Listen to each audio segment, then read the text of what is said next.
जय Hind friends, myself Rohit and welcome to our foot lab classes. आज के इस लेक्चर में हम लोग पढ़ेंगे सिकल सेल एनीमिया के बारे में, जो क्लास 12 का मोस्ट इंपॉर्टेंट टॉपिक है और थोड़ा सा कॉम्प्लिकेटेड टॉपिक भी है। तो इसको एकदम इजी वे में हम स्टार्ट करेंगे और एकदम जीन से लेकर के उसके एक्सप्रेशन तक इसको समझेंगे। तो आइए समझते हैं सिकल सेल एनीमिया क्या होता है। ध्यान समझिए। देखिए, सिकल सेल एनीमिया तो एक ऐसा ये डिजीज है, इस डिजीज को क्या, ये जो ऐसा डिजीज है, ये ऐसा डिजीज जो कौन सा डिजीज है, ये ऑटोजोम लिंक्ड रेसेसिव डिजीज है।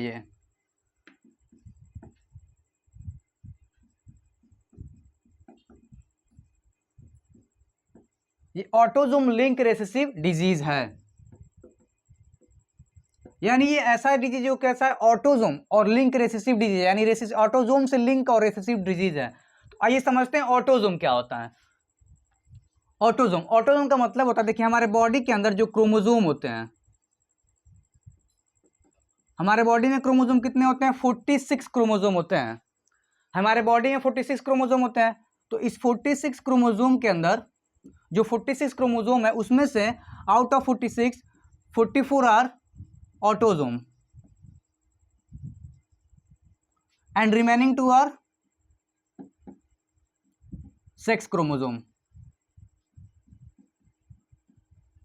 यानी जो क्रोमोजोम हमारे अंदर 46 है, इसमें से 44 उसमें क्या है, ऑटोजोम है, और 2 क्या इसमें होता है, सेक्स क्रोमोजोम होता है। तो यानी जो ये ऑटोजोम लिंक है, तो यानी ये इससे लिंक है, जो हमारे बॉडी का 46 क्रोमोजोम, इसमें से 44 ऑटोजोम है, इससे लिंक डिजीज है।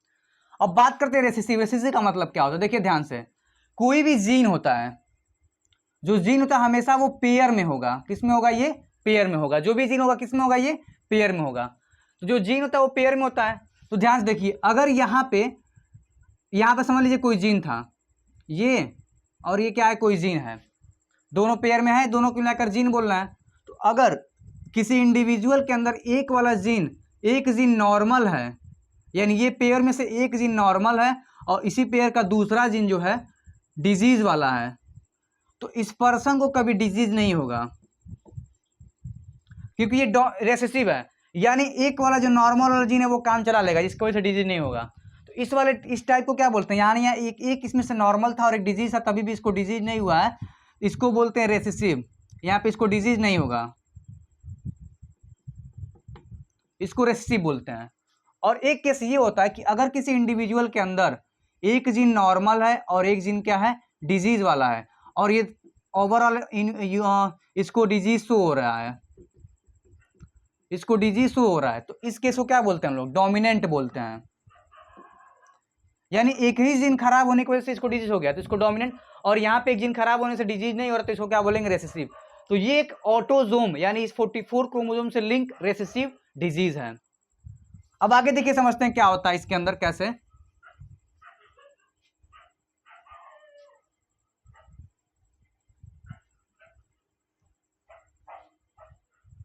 ये ऑटोजोम लिंक रेसेसिव डिजीज है।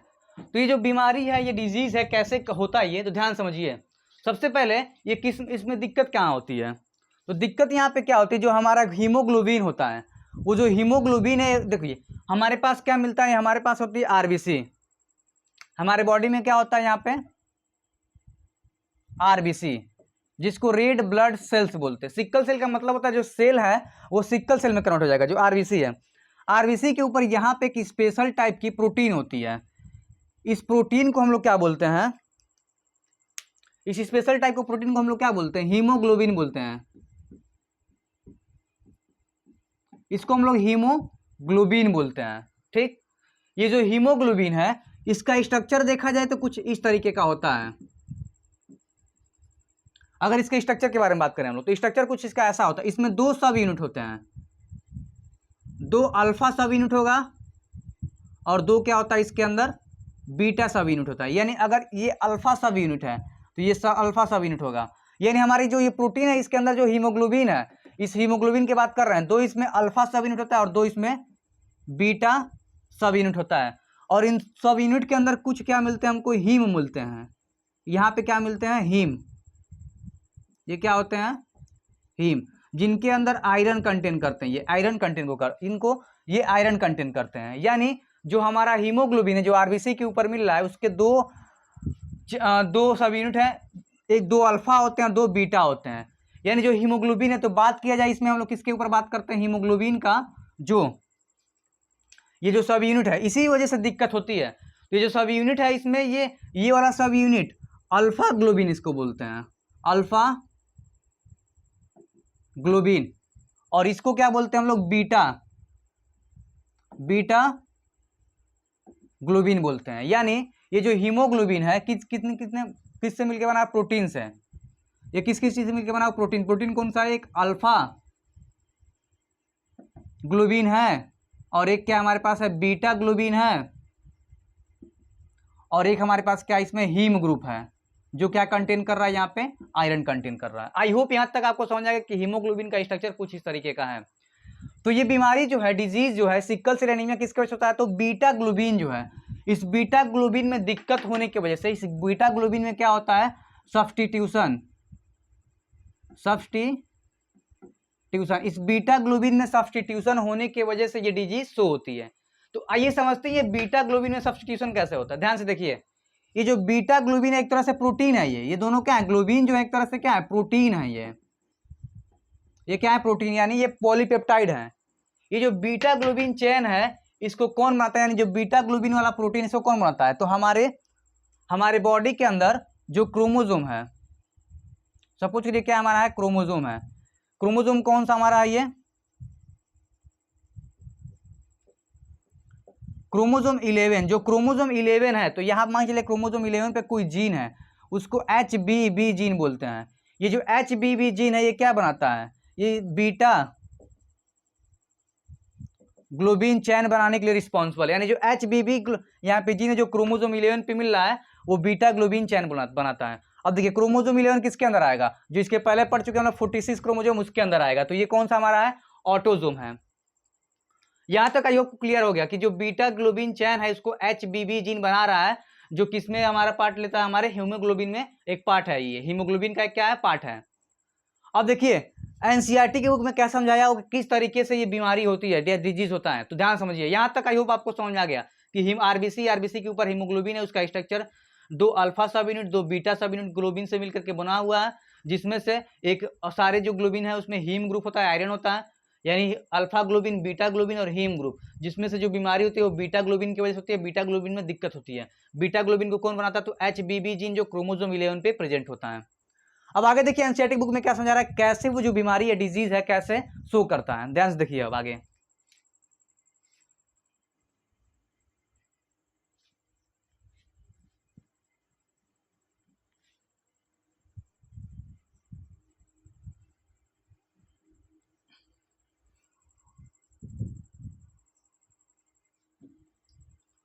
अब ध्यान देखिए ये जो डिजीज है कंट्रोल कैसे होता है, ये कंट्रोल बाय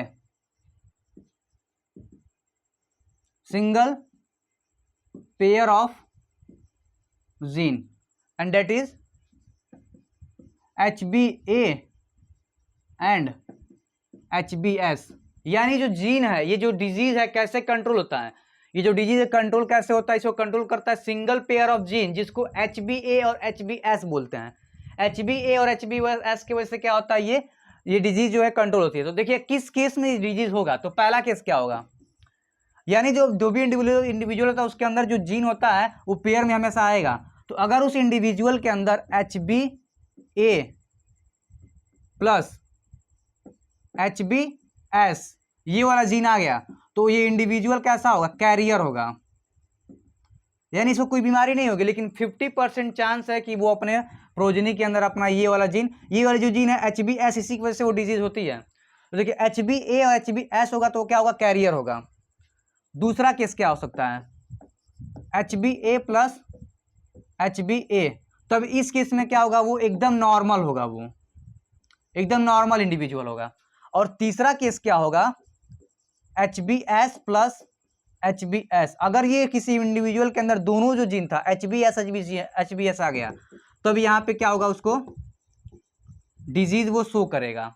तो ध्यान देखिए HBA और HBS की वजह से भी नहीं हो रहा था डिजीज, HbHbS हो तो नॉर्मल होगा, और HbS रहेगा तो वहां पे क्या होगा, डिजीज होगा।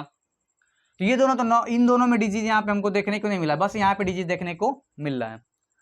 अब देखिए इसमें होता क्या है, HbS की वजह से क्या हो जाता है, तो ध्यान से देखिए अब कैसे दिक्कतें आती हैं।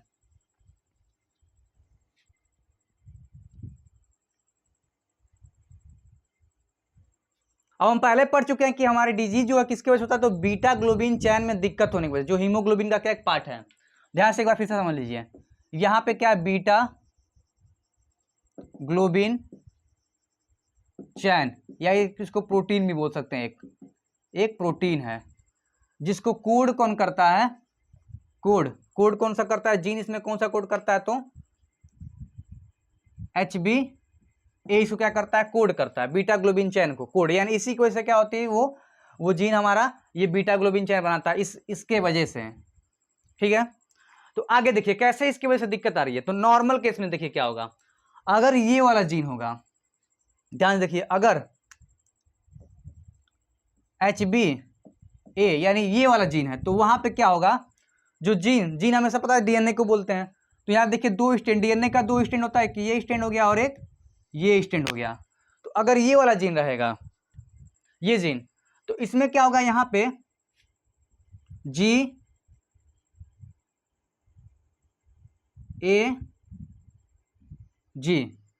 एक स्टैंड हो गया डीएनए का। डीएनए क्या आपको पता है कि दो स्टैंड हमेशा होता है, इसको हम लोग ओपन कर दिए हैं ऐसे, ये डीएनए का क्या है, दो स्ट्रैंड है, GAG। तो इसके अपोजिट क्या होगा, जी का क्या यहाँ पे हो जाएगा C, ए का क्या हो जाएगा T, और जी का क्या हो जाएगा यहाँ पे C हो जाएगा। ये तो हमारा डीएनए है, जो जीन है HbA जीन, जो किसके लिए रिस्पॉन्सिबल, इस प्रोटीन बनाने के लिए, और ये नॉर्मल केस भी है, यहाँ पे नॉर्मल केस भी लिख देते हैं, ये नॉर्मल। तो इस टाइम पे क्या होगा, जीन से क्या बनता है, डीएनए से, अब mRNA बनेगा, यहां से क्या बनेगा हमारा, इसके आगे अगले वाला स्टेप क्या होगा, यहाँ पे mRNA बनने जा रहा है, यहां से इसको नीचे लिख देते हैं mRNA। तो जब mRNA बनेगा, यहाँ पे ध्यान से देखिए, जब mRNA बनेगा तो इस एनसीईआरटी के बुक में जो mRNA बना रहा है, ध्यान से देखिए, mRNA हमेशा टेम्पलेट डिपेंडेंट होता है। तो डीएनए का ये ऊपर वाले पार्ट को नहीं टेम्पलेट बनाइए, जो नीचे वाला पार्ट है CTC को टेम्पलेट माना, यानी ये वाला जो स्टैंड है इसको क्या मान रहा है, वो टेम्पलेट, जो एनसीईआरटी की बुक में दिया हुआ टेम्पलेट, इसको मान करके इसके हिसाब से यहाँ पे mRNA बनेगा। तो यहाँ पे हमारा क्या बनने जा रहा है, mRNA। तो mRNA देखिए क्या बनेगा, C के जगह पे क्या होता है, G आ जाएगा, T की जगह पे क्या आ जाएगा, एडेनिन आ जाएगा, और C की जगह पे क्या आ जाएगा, G आ जाएगा। तो GAG यहाँ पे mRNA बना, ये क्या हमारा है, mRNA GAG। इस GAG mRNA की वजह से जो यहाँ पे बीटा ग्लोबिन चैन बन रहा है, ये 6, 1 2 3, आई होप आप लोग को दिख रहा होगा, 3 4 5 6, यहाँ पे क्या बीटा ग्लोबिन चैन, ये है हमारा कौन सा चैन है, बीटा ग्लोबिन चैन। तो इसके वजह से GAG की वजह से यहाँ पे 6th पोजीशन पे 1 2 3 4 5 6, 6th वाले पोजीशन पे क्या यहाँ पे रहेगा, ग्लूटामिक एसिड रहेगा, GLU ग्लूटामिक एसिड। यानी GAG mRNA की वजह से यहाँ पे 6th पोजीशन पे बीटा ग्लोबिन चैन पे ग्लू यानी ग्लूटामिक एसिड है। तो ग्लूटामिक एसिड रहेगा तो यहाँ पे नॉर्मल केस है, ये बीटा ग्लोबिन चैन अच्छे से बनेगा, जिसके वजह से हीमोग्लोबिन हमारा नॉर्मल काम करेगा, कोई ना हीमोग्लोबिन में दिक्कत नहीं होगी। लेकिन ये डिजीज कैसे होता है, तो डिजीज इस वाले जीन की वजह से हो रहा है, जब पेयर में आ रहा है HbS। तो देखिए अब आगे देखते हैं हम लोग HbS की वजह से क्या होगा। अगर इसके जगह पे हम लोग क्या लिख देते हैं, जो कोड कर रहा है बीटा ग्लोबिन चैन को, HbA, HB जगह के ए की जगह पे हम लोग क्या लिख देते हैं, S यहाँ पे अगर ला ले रहे हैं, यहाँ पे क्या आ जाएगा S। अब देखिए S आने की वजह से क्या होगा, आप पूरा यहां समझिए,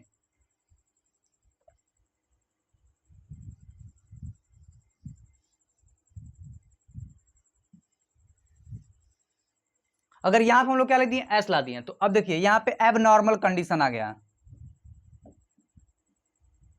एबनॉर्मल कंडीशन। तो एबनॉर्मल कंडीशन हम लोग कौन सा जीन ले रहे हैं, HbS वाला जीन ले रहे हैं। तो जीन आपको पता है कि हमेशा कैसे होगा, ये ऐसे डबल स्टैंडर्ड डीएनए के फॉर्म में होता है, ये हमारा हो गया।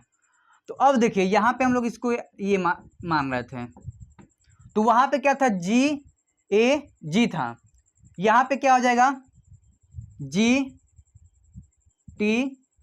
हो जाएगा। यानी एस आने की वजह से इस जो बीटा ग्लोबिन चैन के लिए रिस्पॉन्सिबल जीन था और उसमें बदलाव आ गया, जी ए जी इसके पहले था, अब यहाँ पे क्या हो गया जी टी जी, यानी ए की जगह पे क्या आ गया टी। अब यहाँ पे देखिए ये तो ये है, इसके अपोजिट में क्या होगा, जी का क्या होता है सी, टी का क्या हो जाएगा ए का क्या, यहाँ पे जी का क्या हो जाएगा सी। अब इस वाले स्टैंड को क्या मानेगा, वो टेम्पलेट मानेगा, ये टेम्पलेट जिसकी वजह से mRNA इसी को रीड करके कॉपी होगा, mRNA बनेगा। अब ध्यान देखिए यहाँ पे हमारा क्या बनने जा रहा है, mRNA जिसको मैसेंजर RNA बोलते हैं, तो यहाँ से mRNA बनेगा। तो इसको टेम्पलेट, इस वाले स्टैंड को टेम्पलेट माना हुआ है, तो सी की जगह पे क्या आता है हमेशा, सी की जगह पे यहाँ पे mRNA देखिए बना हुआ है, सी की जगह पे क्या आएगा, जी आ जाएगा, ए की जगह पे क्या आएगा टी, लेकिन हमेशा आरएनए में थाइमिन की जगह पे क्या होता है यूरेसिल, तो यहाँ पे क्या हो जाएगा यू हो जाएगा, क्योंकि ए की जगह पे क्या आ जाएगा थाइमिन, यहाँ पे आ नहीं सकता क्योंकि डीएनए यानी आरएनए में थाइमिन की जगह पे यूरेसिल होता है, तो ए की जगह पे टी आना चाहिए यहाँ पे, लेकिन क्या आ गया यू, और सी की जगह पे क्या आ जाएगा जी आ जाएगा। जो वहां पे जी टी जी था यहाँ पे क्या हो गया जी यू जी हो गया। अब इस mRNA में क्या बदलाव हो गया, पहले क्या था नॉर्मल केस में जी ए सॉरी जी टी जी था इसके पहले वाले केस में, अब यहाँ पे क्या बन गया है जी यू जी बन गया है। अब इसके वजह से दिक्कत होती है, जब mRNA में यहाँ पे जी यू जी बन गया तो अब देखिए क्या होगा, अब यहाँ से पॉलीपेप्टाइड चेन बनेगा जो कितने यूनिट का था, 6 नहीं मतलब 6 पोजीशन पे दिक्कत हो रही थी, 4 5 6। अब देखिए क्या होगा, इसके वजह से इस 6th पोजीशन पे क्या हो जाएगा हमारा 3 3 6 यहाँ पे होगा, सॉरी इस 6th पोजीशन पे इसके पहले ग्लूटामिक एसिड था, इस वाले जीन की वजह से क्या आ रहा था वहां पे GLU ग्लूटामिक एसिड, लेकिन अब इसके वजह से यहाँ पे क्या आ जाएगा वलीन आ जाएगा, VAL यानी वैलीन आ गया। वैलीन के आने के वजह से जो आरबीसी का शेप वो क्या हो जाएगा एबनॉर्मल हो जाएगा। अब यानी जो हीमोग्लोबिन है वहां पे बीटा ग्लोबिन चेन नहीं बन पाया अच्छे से, तो हीमोग्लोबिन में दिक्कत होने की वजह से हीमोग्लोबिन कहाँ पे था इस आरबीसी के ऊपर था, तो इस आरबीसी का भी शेप क्या हो जाएगा चेंज हो जाएगा। ध्यान देखिए इसके वजह से चेंज हो रहा है। अब देखिए इसके आगे समझते हैं कैसे चेंजिंग आती है, इसके अंदर क्या होता है।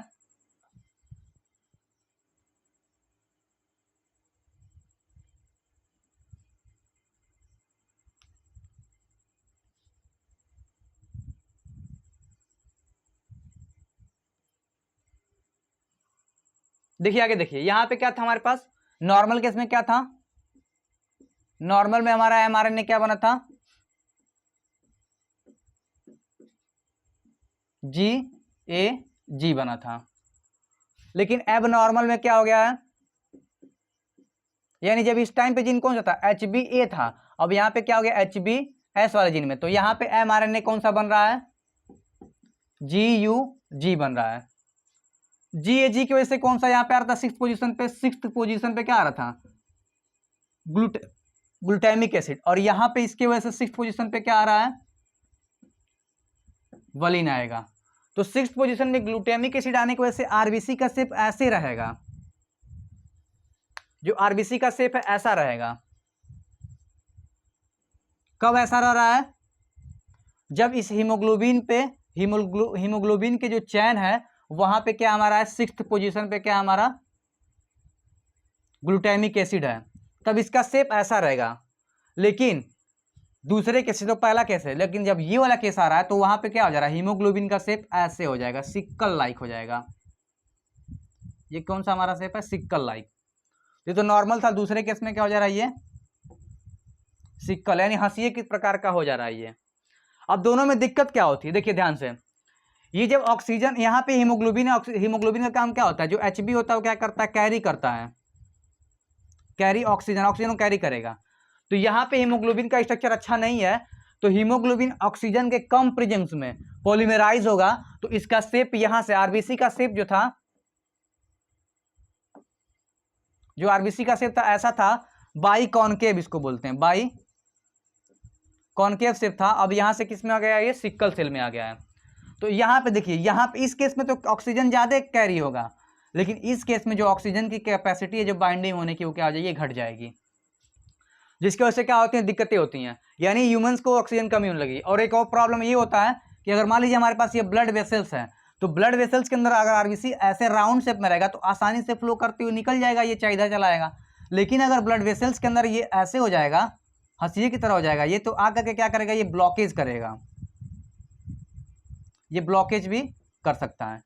तो ये सारी दिक्कतें होती हैं, यानी ब्लॉकेज भी कर सकता है, उसके साथ साथ ये ऑक्सीजन को कम बाइंड करेगा, तो ऑक्सीजन बाइंडिंग कैपेसिटी घट जाती है, जिसकी वजह से पर्सन को दिक्कत होती है।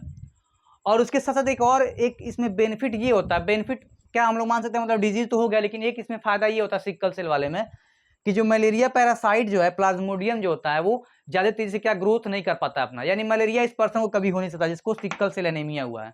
क्यों? क्योंकि मलेरिया जो पैरासाइट है वो आरबीसी के अंदर जाकर रिप्रोड्यूस करता है। यहाँ पे आरबीसी के अंदर रिप्रोड्यूस करने के लिए इसके पास ज्यादा स्पेस है, लेकिन यहाँ पे क्या होता है, स्पेस कम होने की वजह से वो मलेरिया का जो प्लाज्मोडियम है वो क्या करता है, यहाँ पे ग्रोथ नहीं कर पाता, तो उस पर्सन को कभी मलेरिया नहीं हो सकता जिसको सिकल सेल एनीमिया हुआ है। तो सिकल सेल एनीमिया का मतलब क्या है, जिसमें आरबीसी का शेप सिकल शेप में बदल जा रहा है, जिसकी वजह से उसको एनीमिया की, यानी जब ये आरबीसी बहुत जल्दी क्या हो जाएंगे, डाई हो जाएंगे, जिसकी वजह से उसके बॉडी के अंदर एनीमिया हो जाएगा, यानी खून की कमी होने लगेगी।